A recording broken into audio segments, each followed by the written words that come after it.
just start. How are we going to open this thing? How long Just do go we through. have to talk? 'Cause Oh, what time have you got to go? Yeah. Tell me when you got to go. Oh. What? We have 2 minutes. 10 o'clock, you got 2 minutes. Now, we need to be out of here by, at the latest, 10:15, so we can get them over to the auditorium. Okay, well, Is yeah, that you good? talk at 10:30? Well, they got to give their presentation to James, and he's got to get them set up on all the audio and everything over there, and get their presentation. Who's recording that over there? Stephen Roach. Steve Roach? Okay, yeah, I talked to him earlier. Get them mic'd up and all that. Is that Greg back there? No. What's up, Greg? All right. You needed security. Yeah, no, I got security right here. I don't. They'll need to check out you. Is what I'm thinking. Dr. Blaylock runs his own show, Education Forum, where he talks with faculty about what they're doing in their world, and he's always needing a videographer and a cameraman for some reason. So we have to. I think I've already committed on that, but we'll see what we can do. All right, thank you guys. All right, so let's just get started. Dan, you're going to open up on 3? All right, let's just do this. All right. Sarah, you ready? Yes, sir. Vicky, you ready? Sure. Daniel, are you ready? Yep. I'm not. All right, let's go anyway. Record on 5, 4, 3. Hi, everyone. Welcome to Columbus State Television. I'm Michael Baltimore, and this is a very special event and a conversation today with 2 security experts. This is Cyber Security Week here at Columbus State University, and 2 people responsible for this, Loretta Marshall and Dee Spivey, are in the studio with us, just off camera.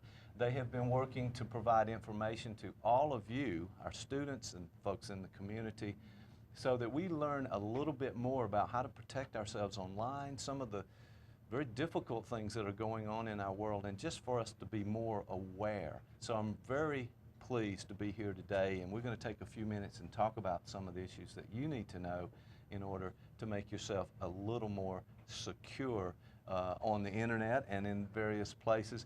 Today I have with me Vicki Adams and Sarah Thomas, and I want to let you introduce yourselves just a little bit. Sarah, why don't we start with you? Tell us a little bit about you. Absolutely. My name is Sarah Thomas. I'm a special agent with the Georgia Bureau of Investigation. I work in our Child Exploitation and Computer Crimes Unit, and my specialty of investigations is human trafficking and child sex trafficking. Wow, that is very serious work right there. So I want to talk with you more about that, because I think the more we're aware and our public is aware of these kind of things, the more that we can offer assistance, help with these kinds of things, and maybe put an end to those kind of terrible crimes that are going on against women, but also children, as you said, and this trafficking kind of thing. It's very serious. Well, thank you so much for being here with us. I know we have a lot of questions for you today. And also we have Vicki Adams. Vicki, tell us a little bit about you. Hi, I'm very glad to be here today. My title is a Digital Forensic Investigator. I've been with the Bureau since 1997. Started out as a forensic auditor. They needed someone to be able to do computers. So they sent me for training, and so I've been doing computer forensics since 1997. Sarah and I work in the same unit. They do the investigations, the agents do, and then they would, if they get a cell phone or a computer, then they would bring it back to us, or sometimes we actually go with them, and then we pull the information off of the computers itself. Well, it does seem like crime is, I don't want to say easier for the criminal, but now they have the internet, and they're able to cast a wider net, if you will, connect with other innocent people and victims to sort of pull into these crimes. And we should be more aware of what we're doing on the internet. I mean, can you both talk a little bit about the risk, maybe, for putting information online, and what certainly children and our college students and our adults out there and families and so forth need to know about the risk on the internet? It seems like when you put something on the internet, it's there permanently. Sure, yeah, it seems to be there. I mean, and there are things that you can go back and look for online. Some of the risks that are out there, obviously, you know of the risks of predators that come out, that kind of thing. But some of the things that you don't really think about is the information that you're actually putting out. For like college age or kids that are coming up in high school and going to go into college, they're posting pictures and they're doing things online, or they're creating their web pages or their Facebook pages, and you need to start thinking about what are people going to see when they see that. Right. What kind of response are you going to get from that? Because I know that employers today are going out and they're looking online at you and the things that you've posted. Right. So those are some of the risks, because there are people in Georgia that have not gotten jobs Because of the things they put on there. And you know, especially the younger folks are going to put things on and not really think about the consequences of those things that are out there. But it becomes wide open, sort of an open playing field for criminals, the people to exploit people, as well as we just mentioned, the employers are wanting to look back at your history. What kind of person are you? Right. What are some of you know, the character references about yourself that you've grown up? Now we all grew up and kids, and we made a lot of mistakes, and we probably did a lot of things and said things. Okay, we won't go there too much, but the idea is that if you put them out there, it becomes a permanent record almost, and people can track that. Even though there are probably, I think you mentioned before the show, Vicki, that these programs that say they're only going to be there for a short amount of time really are much more than that. Yes, yes. I mentioned Snapchat. Snapchat is something that is supposed to be, the kids think they're taking their picture and then it disappears. And it does from the screen, but the picture is actually still in the database on the phone. So it can still be gotten to. Okay. Identity theft is huge. Yeah, let's talk about that just a little bit, because more and more people are stealing passwords and getting into the database. And I recently got something from a large company where I subscribe to a service, Adobe Systems, which does a lot of our software, sent me a letter and say, we've had a breach. We've had people come in and get information. And so immediately change your password and do some things like that. So this identity theft, how much is it going on? Is this something that is just kind of a nice little story over here, or is it more widespread than we know? It's actually very widespread. It's probably one of the biggest, fastest growing crimes. I personally have had 2 credit cards compromised, Right. and Yeah, it's probably happened to all of us luckily anyway. the credit card companies caught them, and I didn't have this huge bill. But just maybe 2 or 3 weeks ago, I had a call from or a notice in my email to contact security of a credit card company, and someone had tried to charge an airplane ticket on Qatar Airlines on a credit card of mine. Wow. Okay, that's not even around Georgia anywhere that we know of. All right. So, Technology has become a way of the future, and it's also becoming a way to assist criminals in committing crime. Right. They're able to use those resources and technology to assist them and to locate victims. Well, I mean, if you're going after these kind of crimes, you become a hacker, or you just learn that information that's out there for all of us, but the rest of us are not paying attention to how you hack in and how you actually get into a system that's secure and those kind of things. Sarah, tell me a little bit about the GBI's role in all of this. You're an investigator. All right, so where do you get your information at the beginning? How does it come to you that you know there's something going on you need to investigate? So the Georgia Bureau of Investigation is a request agency, which means we get requested in by various departments, police departments, sheriff's offices, the governor's office, DA's office, where if there's a report of a crime and they want GBI's assistance because of our resources involving technology, we can step in. So we work all violent felonies. We work identity theft, we work child exploitation. Any crime that involves technology comes to our particular unit. But GBI as a whole, our field offices and our specialty offices can work any sort of crime that is requested of us. So a lot of this may come from the local police station or sheriff's department and those kind of things. Is the regular citizen of Georgia, can we call you and say, hey, I've got some concern here, or did I need to go to my local resources there for that? Typically, because we're a request agency, we have to get brought in by another department. However, with child exploitation and human trafficking, the governor's office has given us original jurisdiction, so we can initiate our own investigations if it's related to human trafficking or sex trafficking. Okay, all right, let's talk about that for just a minute. That, I guess I'm not really aware that we had such a problem. Is this a big problem? Can you give me the scope of what this is like? And then tell me a little bit about your process. What do you do once you figured out there's some human trafficking going on, and what's the first step, and how do you proceed? Absolutely. Well, the first step that we have taken as a unit, well, first off, our human trafficking unit and our child exploitation unit was created 2 years ago as a request from the governor's office. Okay. They identified that human trafficking was a very large problem, and that Atlanta and the surrounding cities were a hub for human trafficking. So the governor's office requested us to stand up a new unit, which we've done and now merged with child exploitation. And we've identified that Atlanta and the surrounding areas in Georgia are a very large problem, especially with our juveniles, our children that are 18 and under that are being forced into prostitution or exploited into sexual servitude. Wow, that's horrible. So are these kind of gang related or big crime? I want to say corporations, but big crime that's actually carrying this out, or is this the small local group that's doing things? How does it work out? We see a little bit of both, both individual and organized crime, because the offender, regardless of the level, has a business mindset. It goes down to making money. Making money. He no longer sees the victim as a person, it's a way to make profit. Right. So our gang members are trading victims back and forth. If a victim is either has too much attention and there's law enforcement looking for him or her, or not making enough money. We see families that are selling their own children to cover drug debts or to pay used car salesmen for a vehicle. So we're seeing a little bit of everything, because it all comes down to that business mindset, and they do it in a different way. Right.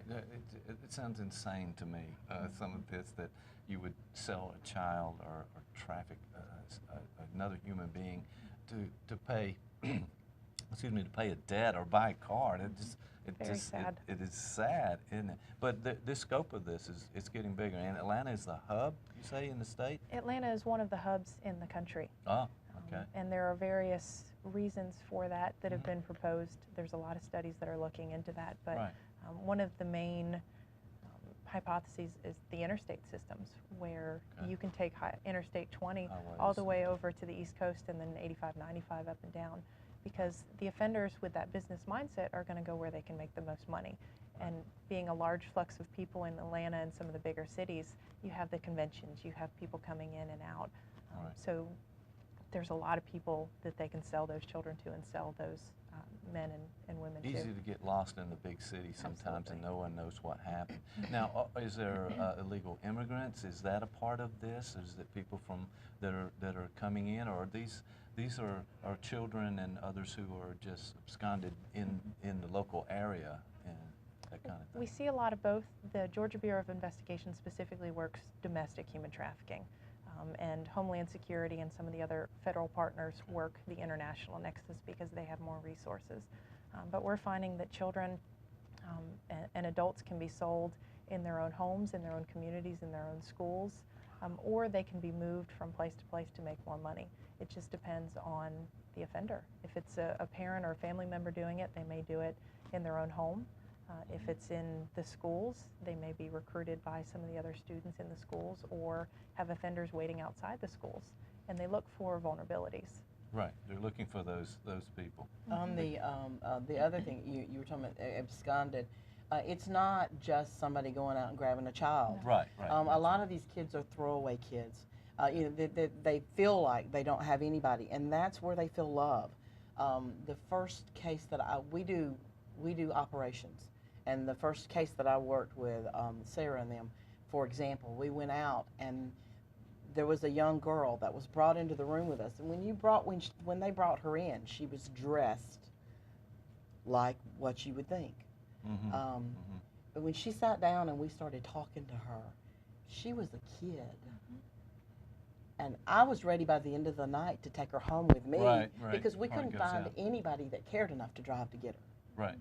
So kind of a lost kid out there, and then these people take advantage of that kind of vulnerability with these children and teenagers, I would assume, as well. And then and you mentioned a minute ago, is prostitution a part of this? Do they prostitute these folks out for money? Because it's all about money, as you said, Sarah. So human trafficking is any sort of commercial sex act that's induced by force, fraud, or coercion. Okay. And that commercial sex act can be prostitution, it can be child pornography, it can be erotic and nude massages. It just depends, but the majority of what we see is forced prostitution. Okay, okay. Wow, well, we're all getting educated this morning. I want to thank you guys for talking about those kind of things. Well, one thing I would like to mention, too, is that a lot of times you hear the term child prostitution. Well, we really need to start thinking about them as victims, because they're victimized. And yes, they're doing these things that, that they're told to do.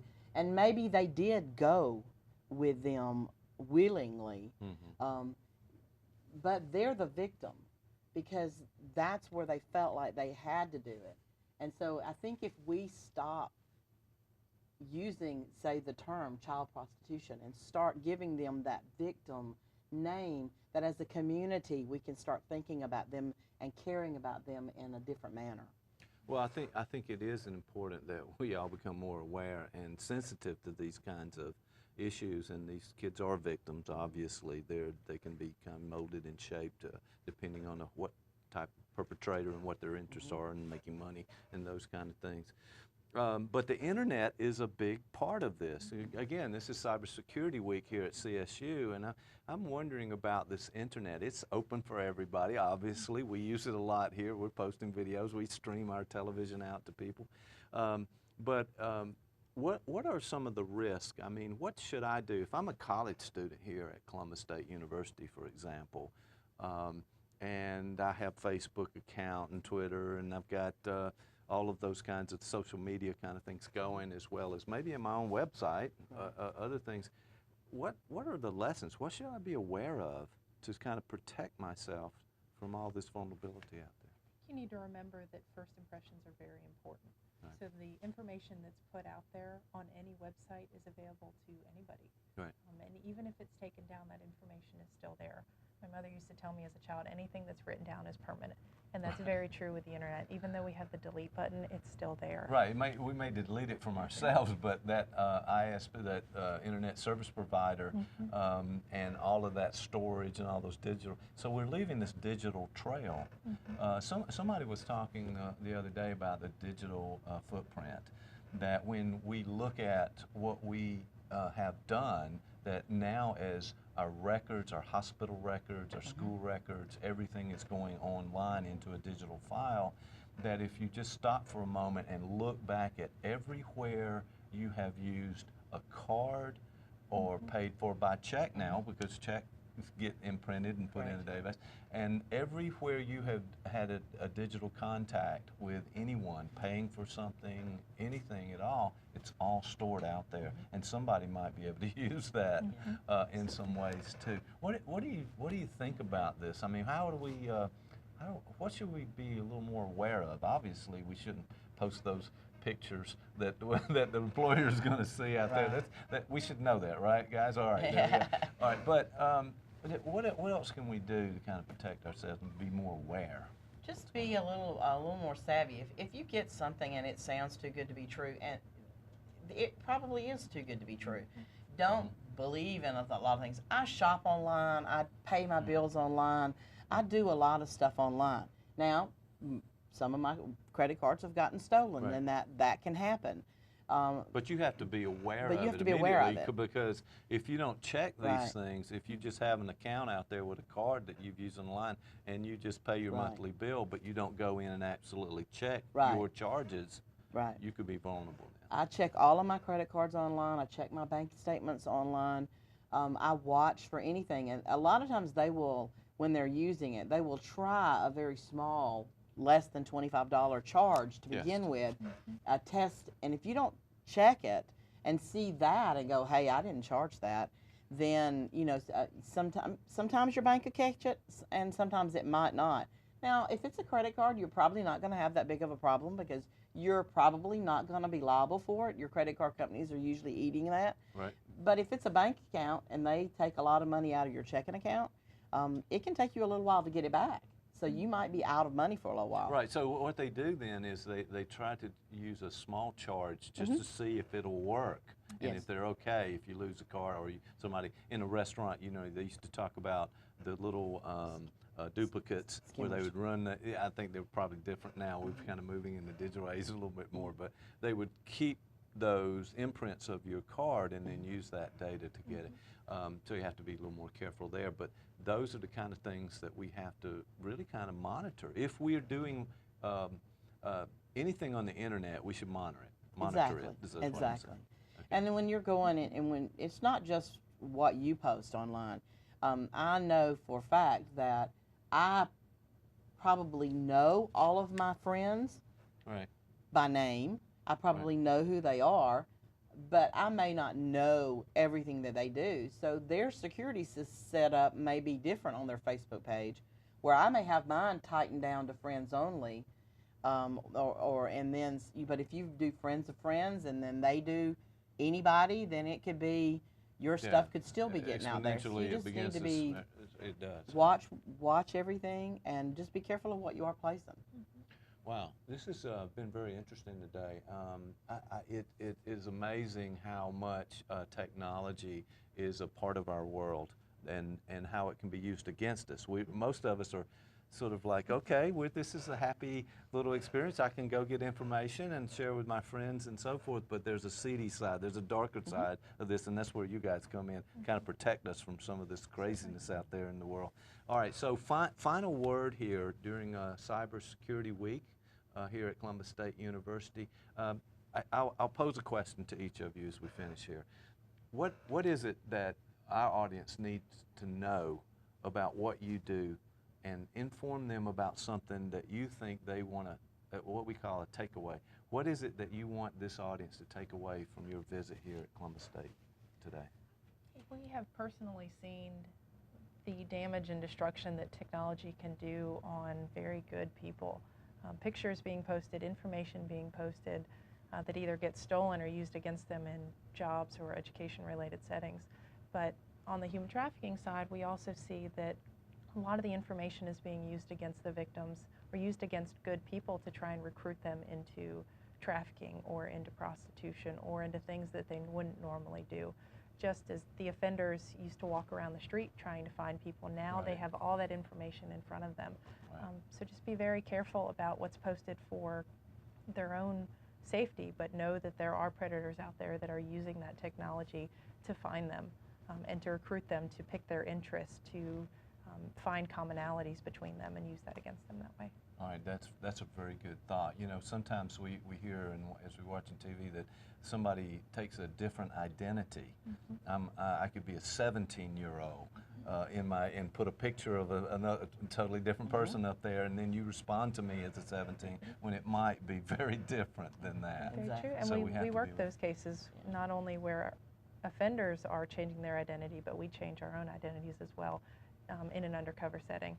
Oh, okay. I like it. A little sting operation maybe in some of that. So, all right, that's good. We got to go after these guys who are out there trying to get these problems. All right, thank you, Sarah. Vicki, what do you think? I would say the internet's a wonderful place. It has a vast amount of information that's out there, and I use it and love the internet all the time. And my takeaway would be, you know, don't be scared.